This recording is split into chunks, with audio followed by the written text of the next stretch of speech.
First cup. Time for the show. All right, let's move this. I like that. There we go. That's a better angle. I got coffee. And guess what? It's snowing. Big surprise, right? All right, here we go with another episode of this show in 3, 2.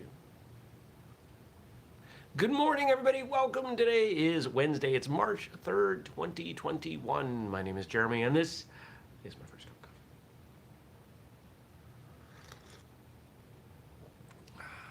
coffee. Well, let's see. Last episode of Whistlekick Live last night. It went well. I think technically it was the best episode we'd done. Once I stopped yawning, it got better. I talk and I talk and I talk and I talk, and then I don't breathe. And my body says, hey, you gotta breathe. And it makes me yawn to breathe. Which, if I was ever to do any professional media, I would have to work on that. Stacy says, oops, just started watching yesterday's again. It was probably a good show, but I don't know if it's better than watching the new show. If you're a fan of How I Met Your Mother, new is always better. That's certainly not, but you might as well watch the new show. It's snowing. It's not going to be nearly as cold as it was yesterday. Carpenter's not going to be here for another week. We got through a bunch of other stuff, little stuff. It's great. Like that door opens properly, and there's a cabinet door in the kitchen that works better now, and a shelf that was sagging that he propped up, and a spot where mice were moving now has a barrier. And I'll show you the shelves. They've got some trim on them now that I don't know if they were there when I showed you before. Obviously, there's some work that's got to be done, some paint, but that's what we got going on there. And then the next step after that is the training space. Cleaning that up a little bit, putting up some wood, because right now it's just spray foam. And covering that, make sure it looks decent, and record some more video.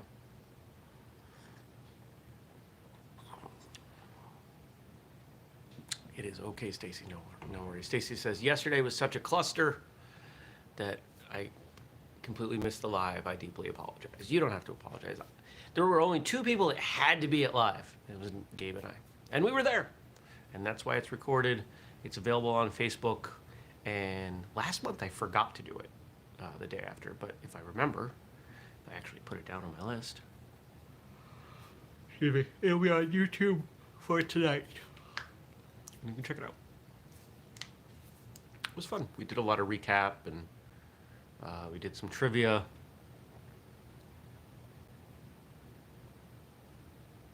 It was fun.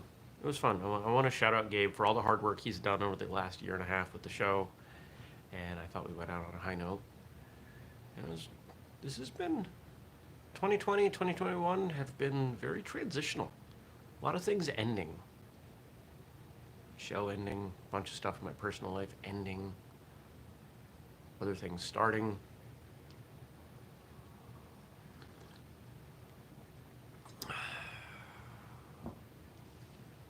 Helps me realize what and who is important.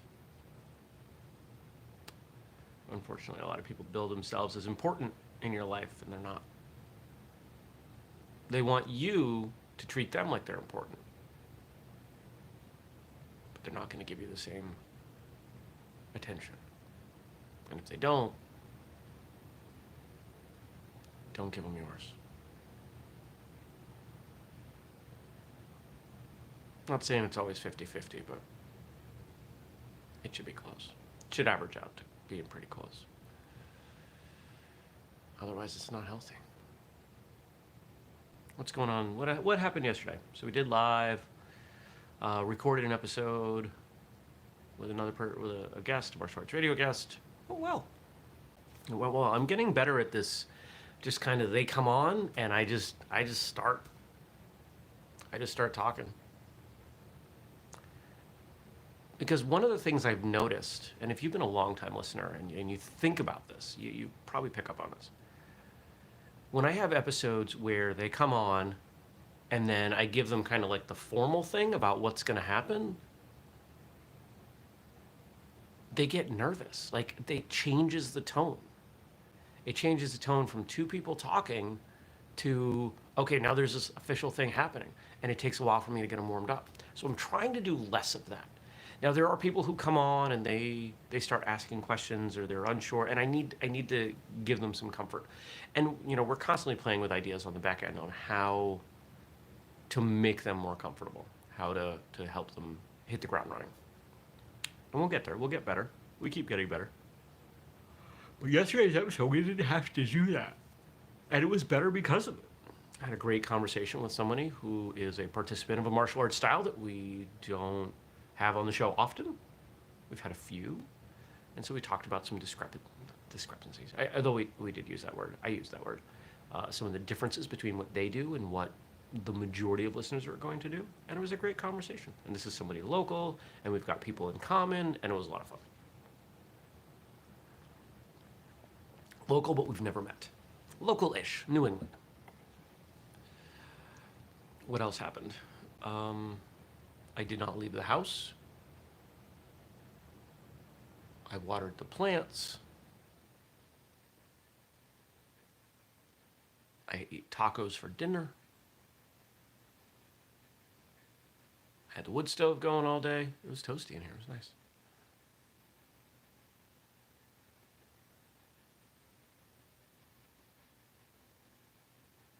Yeah.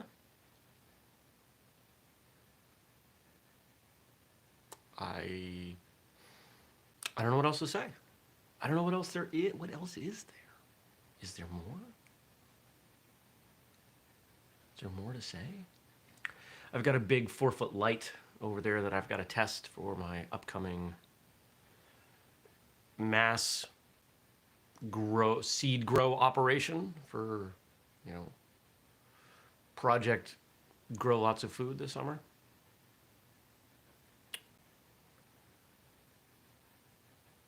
That's going to keep me busy. Gabe says, soft or crispy shell tacos? Soft tacos.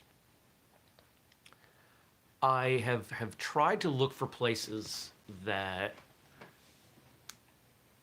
have vegetable oils in them and pull them out because my body really doesn't react well to them. The sad thing is, and it's not like I'm militant about this, like I have tortilla chips in there. They're fried in relatively crummy oil. They're like good organic chips. It's still crummy oil. Those oils, by the time... Here's the thing. We'll start here. If you buy any oil, any mass-produced oil, I don't, other than coconut oil and MCT oil,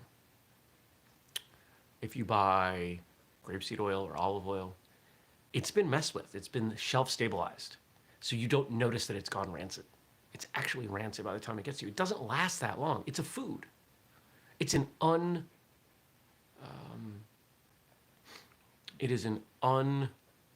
unrefrigerated food. You can't just leave olives in a bottle. You've got to can them, right? Can't do that with grapes. There's something going on there, right? And so those oils are what they use when they fry stuff. So while I do like a crispy taco, I tend to get, the grocery store has relatively decent, very inexpensive, the street taco size. Like, what are those, 4-inch taco? 4-inch corn tortillas. They're cheap. They're like $4 for 50. So that's primarily what I do. And sometimes I'll even make my own chips. And you can't make a bunch of them and have them last, but what you can do is just cut them up, throw them on a baking sheet, throw them in the oven at 350 for like, I think it's 10 minutes, 12 minutes. And then you've got chips. Basically, you have dried tortilla. They're not fried, but if you're making nachos immediately after, using them to scoop dip, it works. It does work. What else did I put on them? Not much. It was just cheese and fish and taco and seasoning and hot sauce. I planned out all my food on Saturday. So, just eating what the menu tells me. It took me like an hour to plan out my week's food.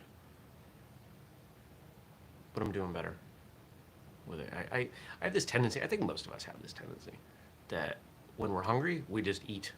We eat what's in front of us. And I am horrible with that. Especially since I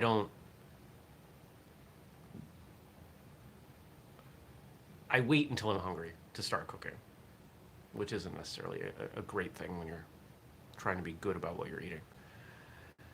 But since I have these plans and I've got, a variety of things that will get me food relatively fast, I'm doing better. Today I'm going to Taekwondo this evening, and I'm gonna make a sandwich for the drive home with bread that I made. Yay, homemade bread. It's pretty tasty. Oh, that coffee is so good.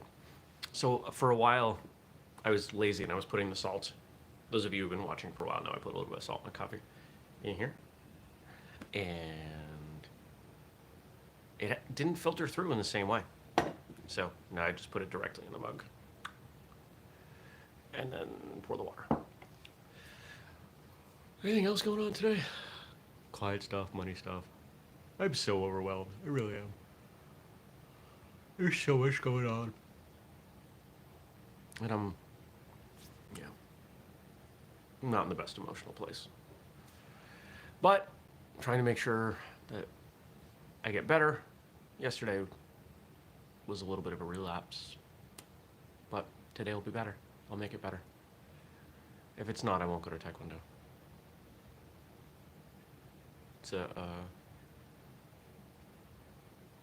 I enjoy going, but I need to be at 100% emotionally because I stand at the head of the line. I can't be in a bad mood when I'm there. It doesn't feel appropriate.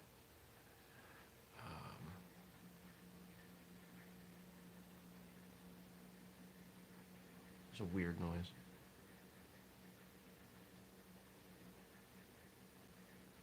Oh, I know what that is. That is the water pump. I'm going to have to put more water in the hydroponic tank. I shouldn't hear that. Okay. I always forget to do that when I water the plants. I watered the plants yesterday. Anyway, that's enough weird stuff that we don't need to talk about. Let's see what you all gave me to talk about. I know I saw Frank come through with some stuff yesterday.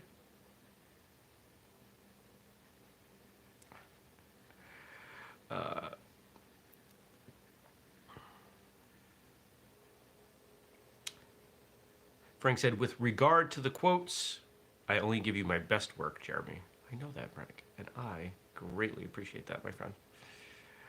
All right, today we've got 4 quotes from a very well-known figure. But here's the thing. I don't know if she's going to be as well-known as we move forward in time. I don't know if she's taught in school. I hope so. It's such a wonderful story. Mother Teresa.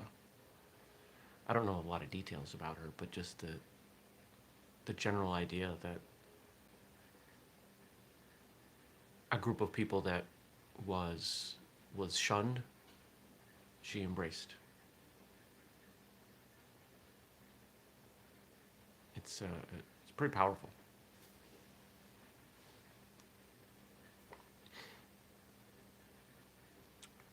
We can cure physical diseases with medicine, but the only cure for loneliness, despair, and hopelessness is love. There are many in the world who are dying for a piece of bread, but there are many more dying for a little love.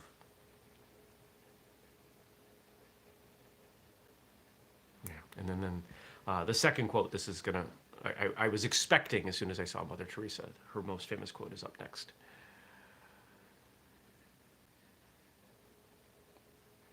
I haven't said it lately, so I'll say it again. try to offer the compassion to the people around you that you would if you knew that they were contemplating taking their own lives. That level of compassion. Doesn't mean excuses, doesn't mean you let them off the hook with things, doesn't mean that you are dismissive of things they do wrong. It just means understanding. It means heart.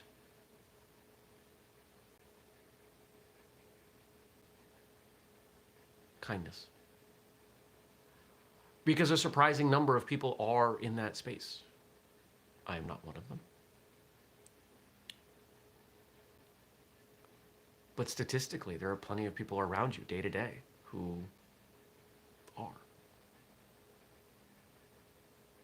Don't be one of the people who contribute to that act. Try to be one of the people who keep them from taking that action. Small things go a long way. We underestimate the impact of our small actions and often overestimate the impact of our big actions.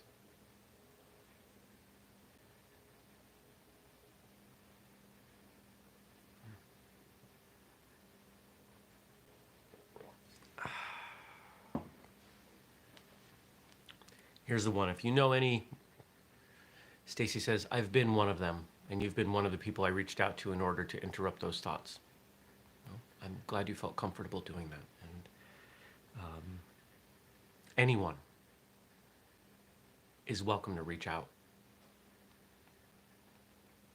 at any time. At some point we'll reach a point where I can't respond to every email. I can't respond to every text, Facebook, social media message. I try to, and we're at a point now where I respond. It's not always the same day. Sometimes emails are even 4 or 5 days later. Because between being busy and honestly my own stuff, there are days where I don't have anything left. If you're in a place like that, reach out to multiple people. Keep reaching out to people. And if you're really in need, make sure you express that.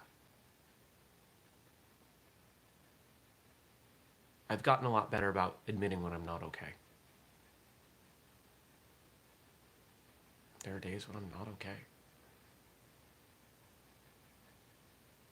And I have found that admitting that I'm not okay makes not being okay more okay. It's hard to suffer in silence.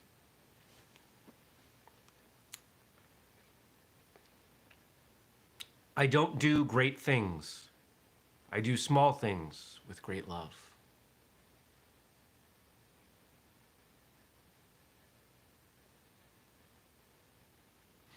Most of us don't do great things. If we take a step back, if we consider our actions in the grand scheme of really beyond our own lives, there's very little that we do that is great. And the greatness is usually, when it does exist, the compounding effect of a bunch of little things. So if all we can do are small things, but we can do them with great love, that's what keeps things moving forward. That is, for most of us, our why. Love is involved somewhere. Why do I do what I do with whistlekick? Because I love martial arts. And I want others to love martial arts. And I believe it is my opportunity to leave a mark on the world by making it a better place, by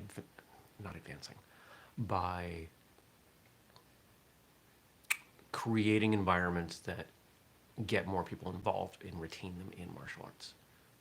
And that is 100% my goal. That is all I'm trying to do.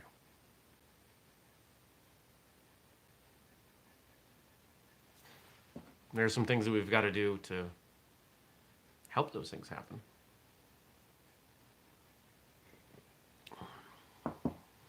Some of our business moves don't move that ball forward as much. But I gotta eat.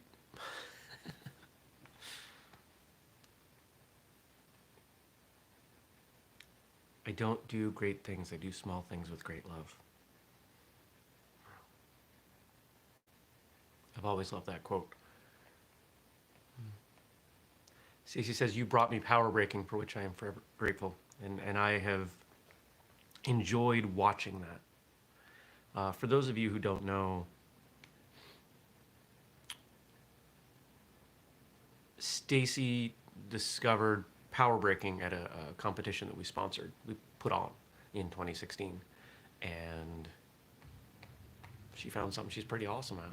And it's led to her competing and meeting new people, and a lot of broken boards, and it's been fun to watch. It's fun to watch someone find something that they enjoy, and to know I had a small part in it makes me feel good.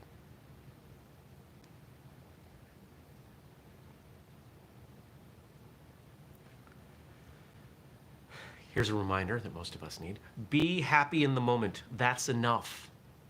Each moment is all we need, not more.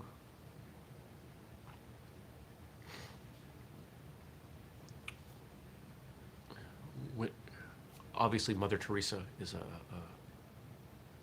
a Christian figure, a Catholic figure. But if we look at that quote from more of a Buddhist perspective, and it's funny, faith is funny, because I don't know how to define myself. If I'm forced to check a box, I check Jewish, because that's how I was raised. I had a bar mitzvah. But so much of my life philosophy is probably more Buddhist in nature. There was a time I was in charge of a Christian youth group. I am, not only am I martial arts style agnostic, I think I'm not faith agnostic. I'm faith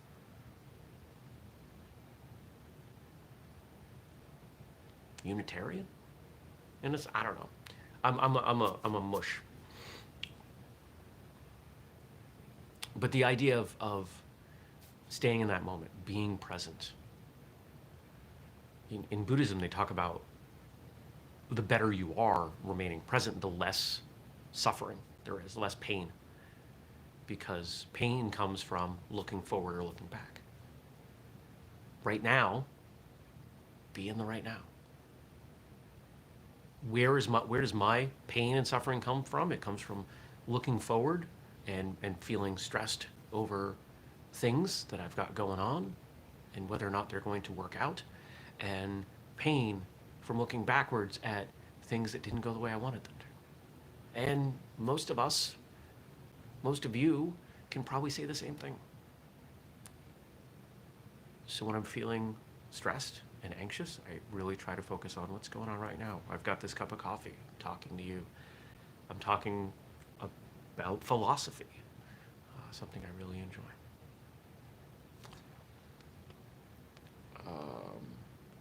Stacey responds, it's led to a lot of much more important things. Feeling comfortable in my own skin being one. Now, new friends, new challenges, chances to grow personally. Yeah. This is why when people get on their soapbox about what is and is not martial arts, I get really, depending on where I'm at for the day, really upset when people will point at. There was a Black Belt magazine post, and for those of you who don't know, Black Belt magazine has brought on some new talent. Looks like, if you know the name Jackson Rudolph, who is a very high level sport martial arts competitor, a very, very talented young man. He's done some awesome stuff, like a phenomenal martial artist.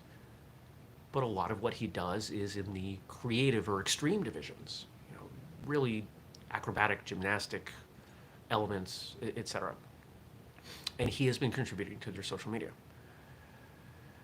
And there was something that went up not too long ago, and it was a post of an article he wrote about creative and extreme martial arts. I don't remember the subject matter. It doesn't really matter. But looking through the comments, there were people just pooping on it. Pooping on creative, pooping on extreme. That's not martial. Try doing that in the street. So you would rather that didn't exist and people not have not have that thing in martial arts to train? You'd rather they go off and not do martial arts at all because that's what most resonates with them? And some people would say yes.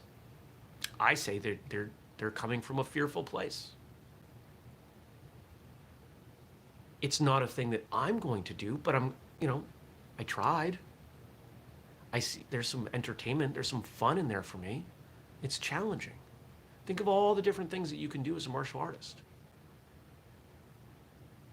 Find the ones that resonate for you, whether it's power breaking for Stacy or traditional forms for me, or maybe you enjoy, I don't know, full contact fighting. It's all martial arts. And again, there is more that connects us, that we have in common than divides us.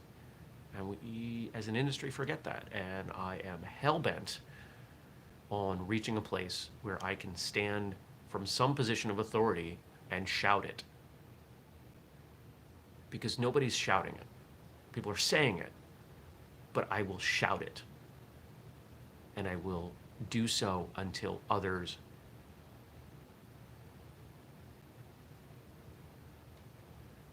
can't be heard. There are not a lot of messages in the martial arts world that I want to drown out, but that is one of them. The fact that no one has the right to determine what is and is not martial arts. Because no, you are not the authority. I am not the authority. Thus, the only way, this is the martial arts equivalent of the First Amendment. Freedom of speech, freedom of martial arts. Maybe someday I'll put together a constitution of martial arts. Bill of Martial Arts. There we go. That's what we'll call it. The Bill of Martial Arts. Article 1. No one gets to determine what is and is not martial arts.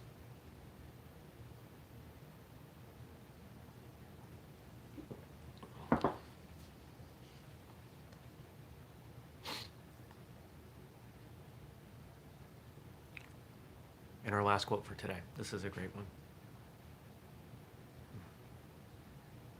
Some people come in our life as blessings. Some come in your life as lessons.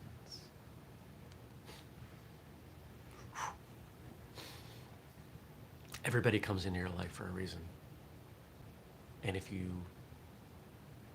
are willing to accept that reason, you can benefit from it. There are, I'm sure all of us have people who have left our lives. If you look closely, you're better for it. Either you learned something positive or you learned not to do something negative. Those are valuable lessons. Those are things that help us move forward. My definition of martial arts has to do with personal growth. It's all lessons. Learn your lessons. Be open to them. Be open to your lessons in training, in competition, in testing, in life, in conversation. It's all lessons. It's all an opportunity to get better. Or as one of my mentors is fond of saying to me, AFOG, another F opportunity for growth.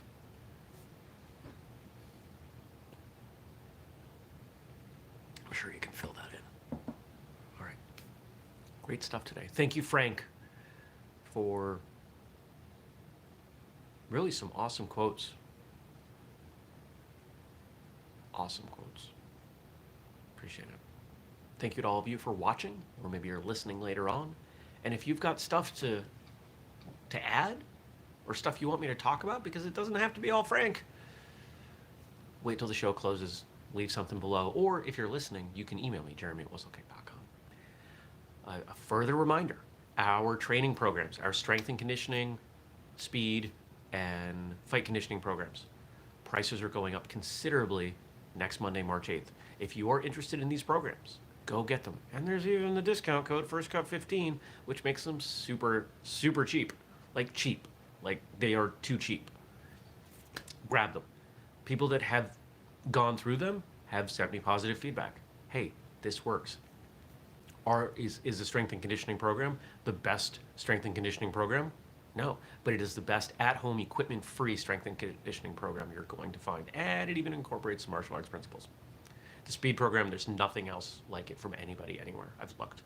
I would have bought all the other programs to learn from and model this, improve it. Doesn't exist.